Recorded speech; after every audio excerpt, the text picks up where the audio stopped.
Welcome to the April 26, 2020 worship service with the Adirondack Unitarian Universalist community in beautiful Saranac Lake in the gorgeous Adirondack Mountains of New York State. I'm Martha Gallagher, and I'm delighted to be here as a guest sharing both today's music and religious exploration. Many thanks to everyone who was involved in helping coordinate this. So welcome, and please make yourselves comfortable and join me in welcoming everyone by saying, we are a loving religious community of people who have diverse spiritual beliefs, yet worship as one faith. We respect and support one another in spiritual growth and work together to make the world a more just and compassionate place.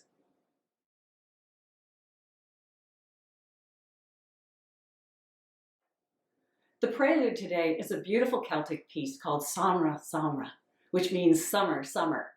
So we dream of summer.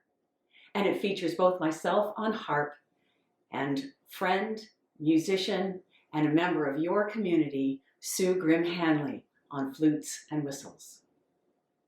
Center yourselves and enjoy.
I will be lighting a candle here in my home today in place of the chalice. And if you have candles that you'd like to light as well, please feel free to do so. There was a beautiful poem shared in last week's service by Jennifer McLaughlin, and I thought it was so perfect that I wanted to use it again today.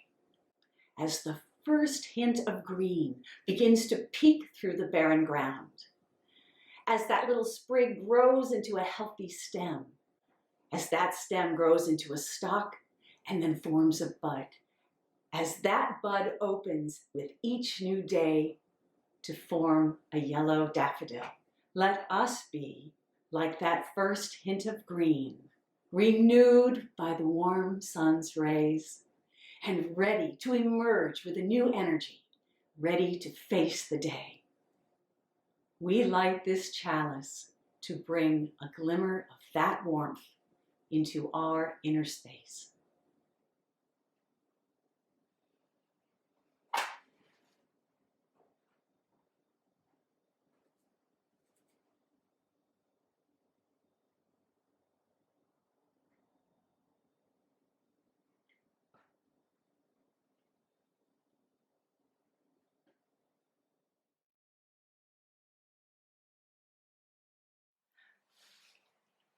I'd love to share a message with children of all ages in this community.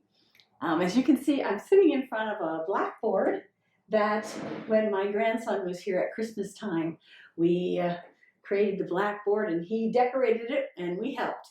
And I love looking at it because he is very, very far away and I haven't had the opportunity to see him in quite a while. And I'm missing him. I see him on FaceTime, but that's different. But it's great to be able to see him. He's only 2 3/4, so he's a bundle of energy. But anyway, I was thinking about things that are broken. And normally when we break something, it's not a good thing. Think of like, what might you have? Breaking a dish, maybe you're breaking a glass, breaking a bone. But breaking something isn't necessarily a bad thing. I guess it depends on what it is that's getting broken.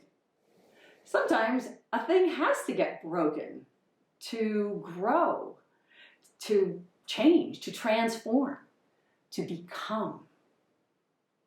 Think of a seed. Now probably you've all seen like a sunflower seed. That's a good one.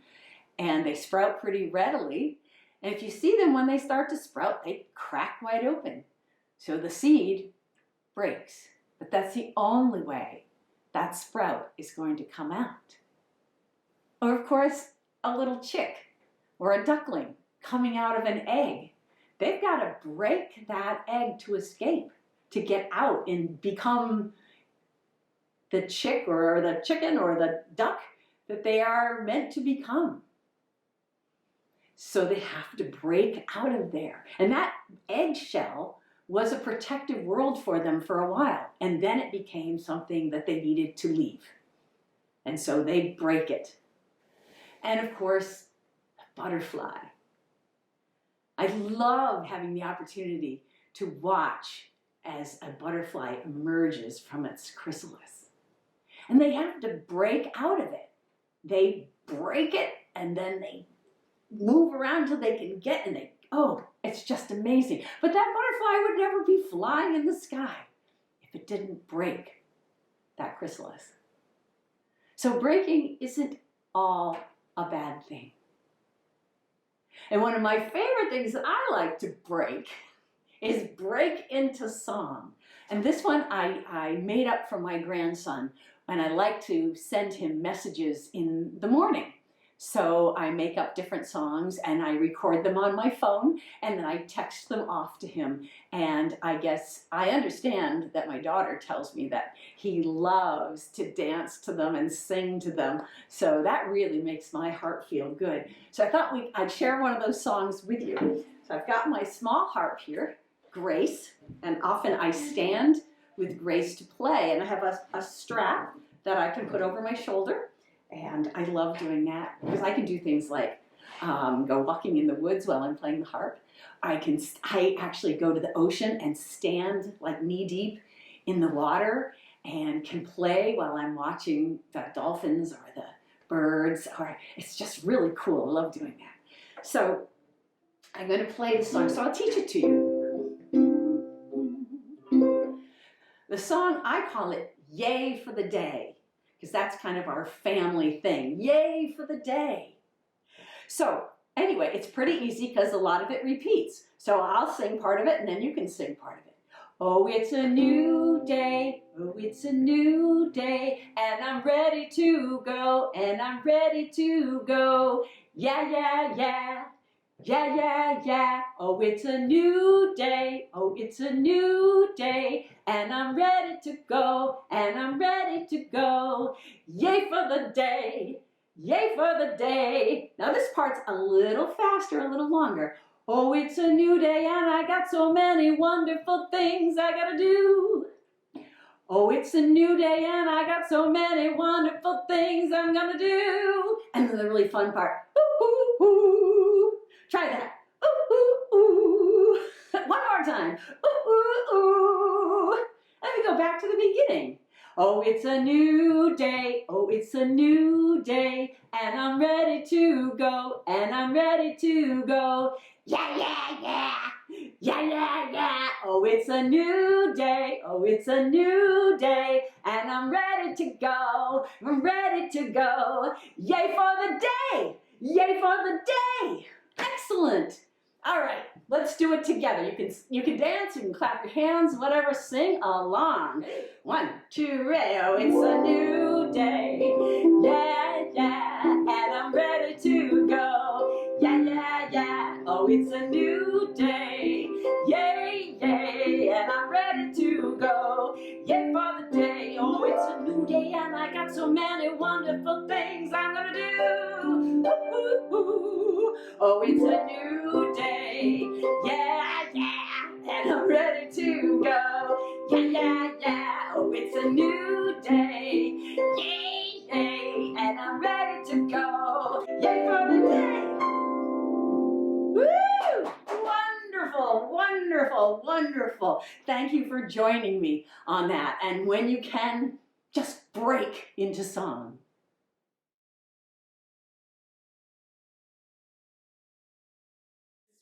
At this point in the service, when you're all physically gathered together, this is the time of sharing of joys and concerns. But because we're all isolated, quarantined, under lockdown in our homes, which if I have to be in isolation or in quarantine or lockdown, being in my home is where I love to be. We can still share our joys and concerns. So we'll just take a moment, and in that moment, think of your joys and concerns. Speak them out loud if you wish. The power of speaking out loud into the world, sending vibrations out, it is a power. So take this moment and share them with the universe, and know that even though we may not all hear each other's words, those intentions and that love and that caring is going out there.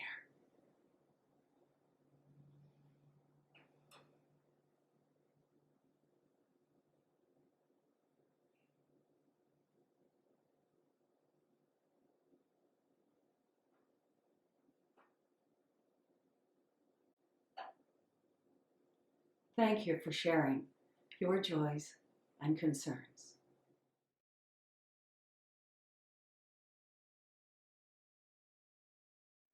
I'm going to open today with some words from the wonderful Marianne Williamson. This is called Something Very Beautiful.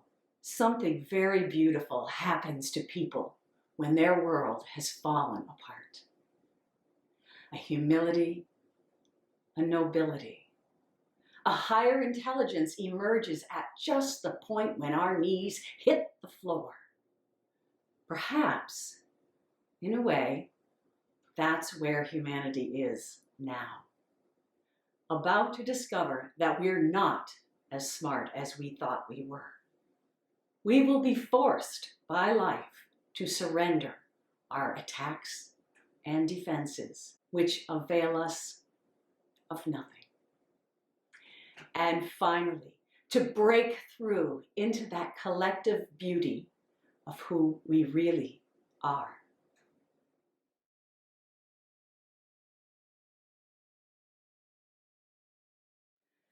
Please join me in singing our first hymn, Morning Has Broken.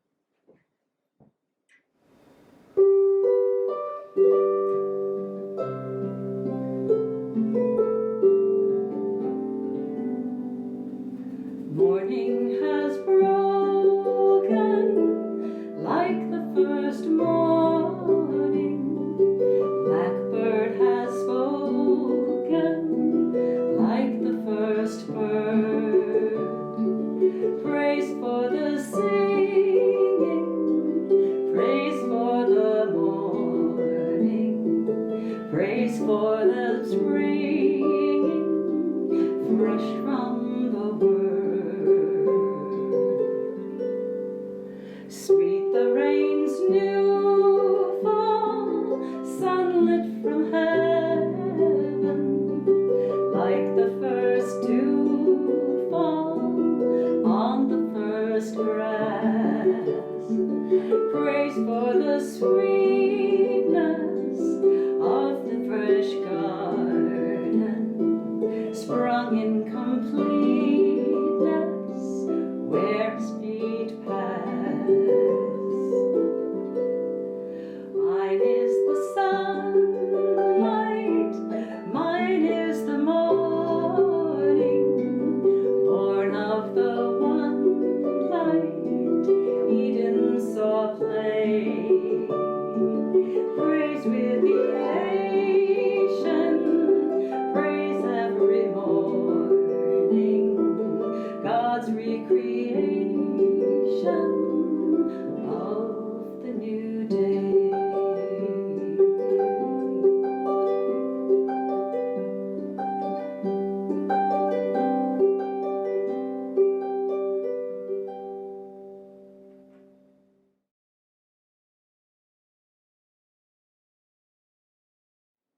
Normally, at this time in the service, an offering would be taken. But as we're virtual today, we won't be doing that. But I invite you to instead, during this time when I'm going to provide some music, think about what you have to offer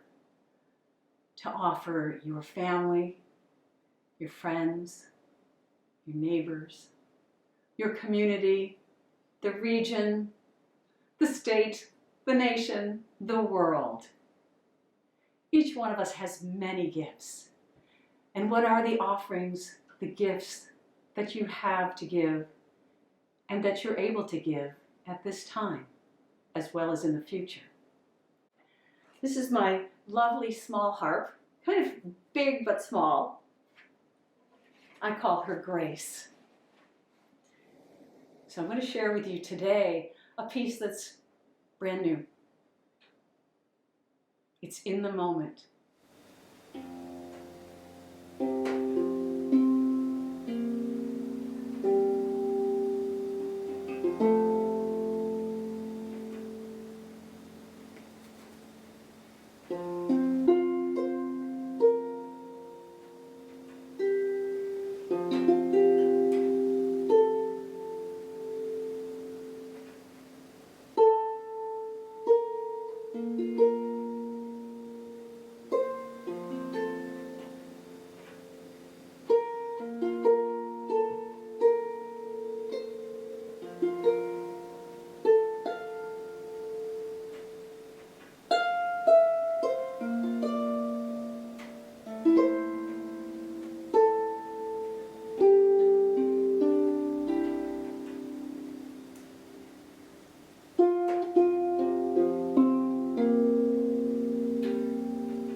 When I was asked to be the guest worship leader here today, this was months and months ago, I had all kinds of wonderful ideas of what I might share with you in both music and spiritual exploration. And I've picked something that I think is perfect for our time right now. I'll need my glasses on for this, so pardon any glare. For today's meditation message, we're going to explore the ancient Japanese art of kintsugi, or kintsugi, golden joinery. It was a number of years ago now that my husband and I decided we were going to spend a good portion of the winter in Florida. Now, we both grew up in the Northeast, and we've had certainly our fair share of Northeastern winters. And honestly, I love Northeastern winters. I love winters in the Adirondacks. But I find them a little longer than I used to. And even if on the calendar they really aren't, that's what it feels like to me. So we had an opportunity because my larger family had purchased a place in Florida that we could go and stay at. And it's right on the beach. It's just a beautiful place to be. I find it very meditative and inspiring, and I love going there. So my husband and I were going to go for a good portion of the winter, and we packed up the car to the gills. We even took our cat with us, which was an interesting trip. And as many of you may know, it's kind of a straight shot from here down to Florida, and all highway driving. The byways are pretty much slower roads with lights and things, so it can be quite a long trek. But we were just doing the straight shot, but not rushing crazy. But the scenery isn't always that interesting along the highway. Like we do so many times when we're driving on tour, traveling, we listen to whatever the local NPR station is. And as we were entering an area of Georgia that's known for its rather crazy driving experiences, we were listening to the NPR station there. Morning Edition was featuring an interview with the Canadian indie rock band called Hey Rosetta. I didn't know the band, but I loved the name, Hey Rosetta. I just thought it was, I don't know, I loved it. And they were just releasing a new album, and there was a song on it that they were talking about. It's called Kintsugi. The song was about heartbreak. The songwriter in the band was on the road. He was having a relationship. The relationship fell apart, and the trauma of breaking up and how he and his ex actually grew closer after all the pain and trauma of that relationship went into this song. I felt the heartache in the lyrics, but what really captivated me was the title of the song, Kintsugi. So in the interview, they talked about what this was. While in the throes of writing this breakup song, the songwriter attended a yoga class, and the instructor gave the class an intention to set in their minds as they practiced. Kintsugi, or kintsugi. This is the ancient art of mending broken pottery with gold. And this highlights the breaks and the flaws. The idea is that the broken bowl is more beautiful and more interesting and has more character once it's been broken and repaired than it had when it was first made. All of those flaws and breaks are highlighted and celebrated. So this tiny snippet of information about this ancient Japanese art settled right into my head. And as I often do when I'm hit by some inspiration, I write it down on a random piece of paper and usually put it in an equally random place. And then it surfaces sometime later in my life. Could be hours, could be days, could be weeks, could be years. But this one I wrote down in my travel journal. And every time I went to write something in there, I would see that kintsugi. And it just kept sparking my imagination. Images, I have to say, images of all the bowls and vases and what have yous that met their demise at my energetic hands when I was a child and a teenager came to mind. I was enthusiastic, full throttle, full speed ahead, damn the torpedoes. That was me as a kid. And so a lot of fragile things in my path went the way of fragile things in the path of a tornado. Sometimes they were repaired and sometimes not. But being repaired depended on, could you do it so the break would not show? So this idea, imagine the idea of mending something so that it did show, that you actually highlighted it. You mended it with a material that was probably a richer material than what it was made with originally, and it shone and it gave character. Imagine the object became more beautiful after it had been broken and mended. In my research about kintsugi, I discovered that the Western world actually has something along the same lines as that, but not quite the same. Apparently, in the world of antiques, there is a whole world of antiques known as make-dos. Make-dos. Broken items that, being very beautiful, very unique, very dear, or also very needed, were mended in clever ways. No handle on a china teapot?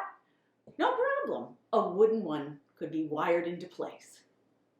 Not quite the same as mending with gold. This made me think of my Vermont Yankee grandmother, who had an expression for every occasion.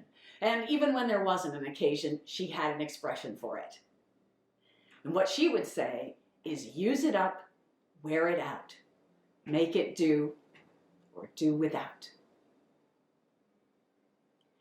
However, I doubt very much that she had make it do with gold in mind.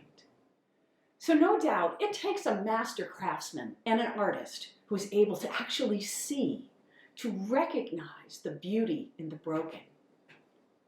A craftsman who has the skill and the patience to carefully, slowly, gently put the pieces back together, binding them with lacquer and gold,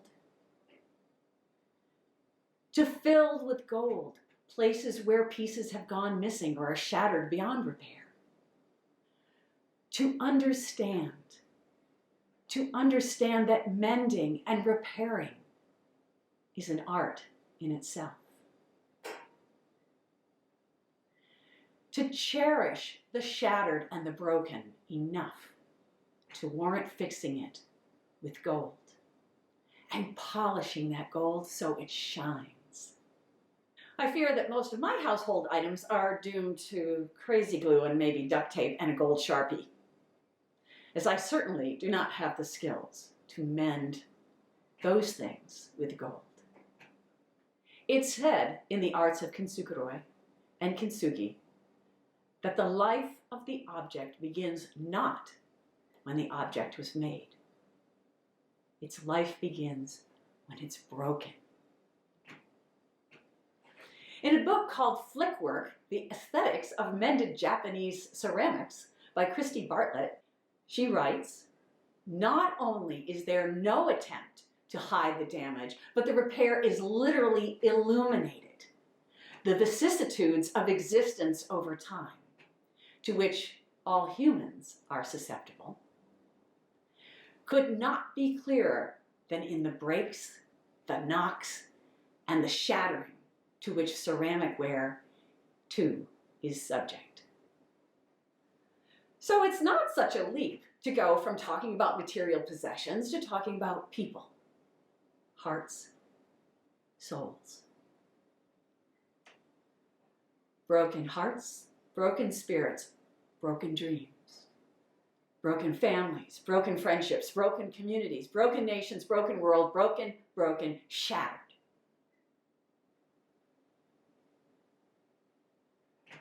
We often throw away broken vases, dishes, etc. Why? Are they now useless? Ugly in their broken state? Are they shattered beyond repair?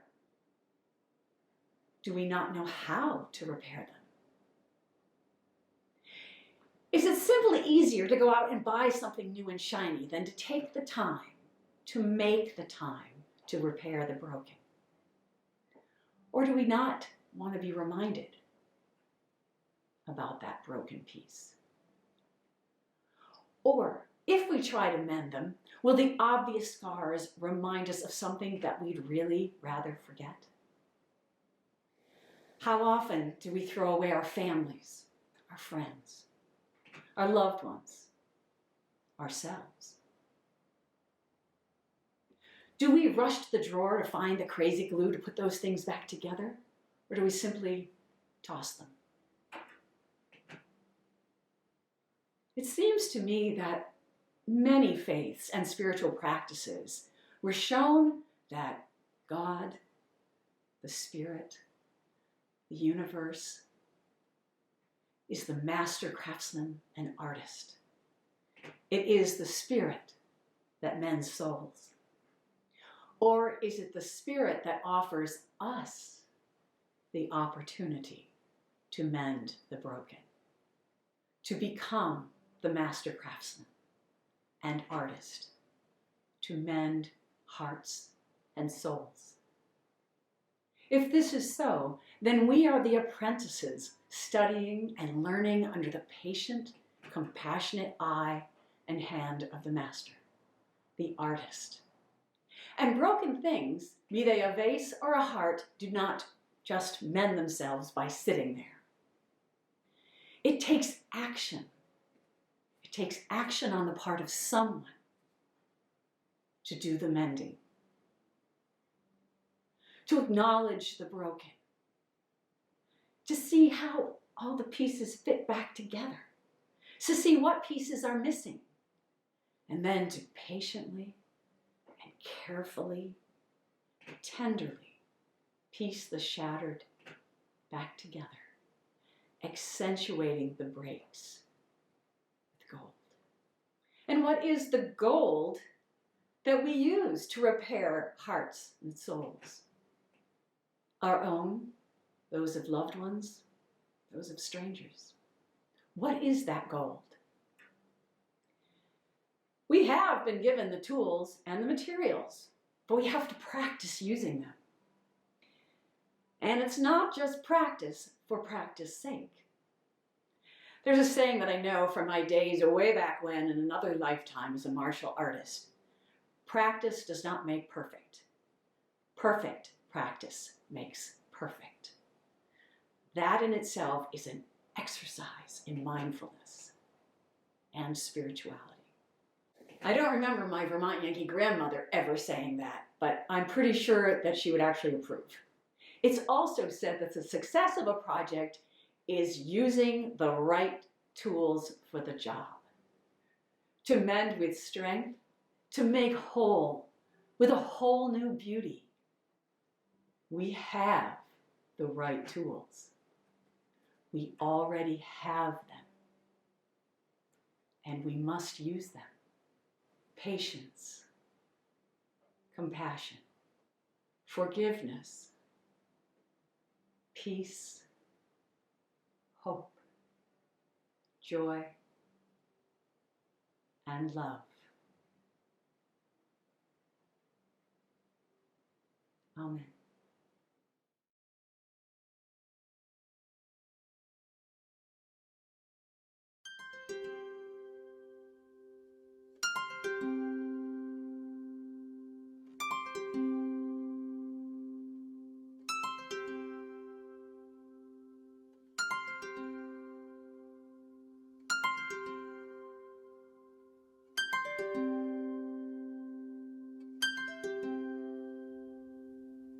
For the beauty of the earth, for the glory of the skies, for the love which from our birth over and around us lies.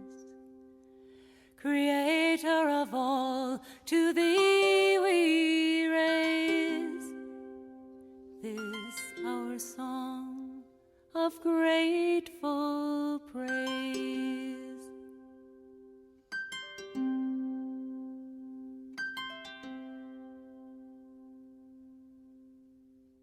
For the beauty of each hour, of the day and of the night, hill and vale and tree and flower, sun and moon and stars of light, Creator of all, to thee we raise this our song of grateful praise. For the joy of ear and eye, of the heart and mind's delight, for the mystic harmony, linking sense to sound and sight, Creator of all, to thee we raise this our song of grateful praise. For the beauty of the earth, for the glory of the skies, for the love which from our birth over and around us lies, Creator of all, to thee we raise this our song of grateful praise.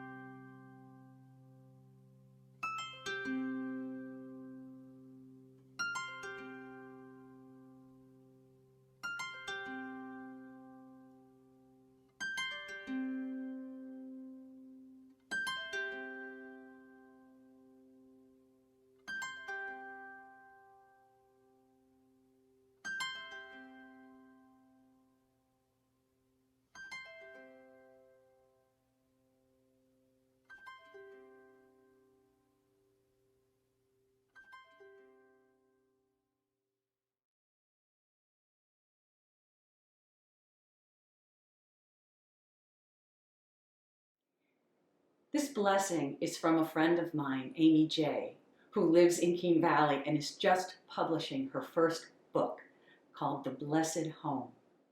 I wanted to share this with you today. It's called Be Still and Know. Stillness is surprisingly hard for most of us. We keep the TV on, the music playing, the calendar filled.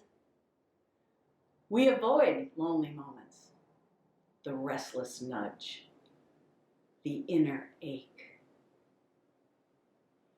each holding its own secret, carefully unknown.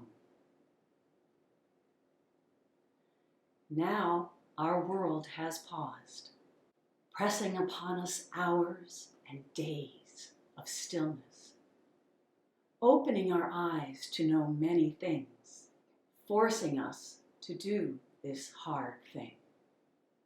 May we receive this gift of stillness, finding it to be rare and kind. May we dare to be fully at home, welcoming the company of all that longs to be known. May we know our truest life, rising from the deep sprigs and stalks and sprouts, promises greening in the soil of our earth. and the shadows of our hearts. May we know the intimacy of our four walls, not as boundaries between us and the outside, but as invitations to be present with the treasures inside. May we know the courage to create, to sing, to dance, to write, to share, to gather and to nourish, and also the courage to cease, to hush, to sit, to read, to listen, to let go, to let die. May we know the truth that this time of shaking is doing its work, revealing the beauty of that which can never be shaken. May we know the grace hidden within these days. May it grow strong within our homes, bathing our hearts, our loved ones, our neighbors, our community, our nation, and our global family with hope, with truth, with safety, with belonging, and with healing that can only be known in stillness. Amen.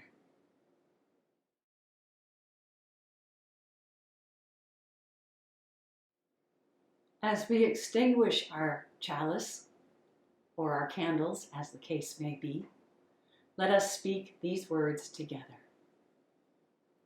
We extinguish this flame, but not the light of truth, the warmth of community, or the fire of commitment. These we carry in our hearts until we are together again.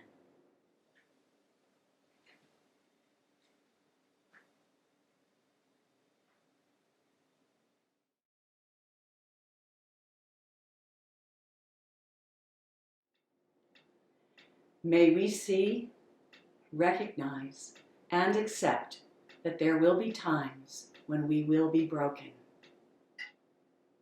May we celebrate and utilize them as gifts of opportunity for transformation. Let us patiently practice the art of kintsugi, golden joinery, as we travel through this world, making it a stronger and more beautiful place for all. Let us go forth from here, our time together virtually, with peace, joy, and love in our hearts and in our actions. Amen.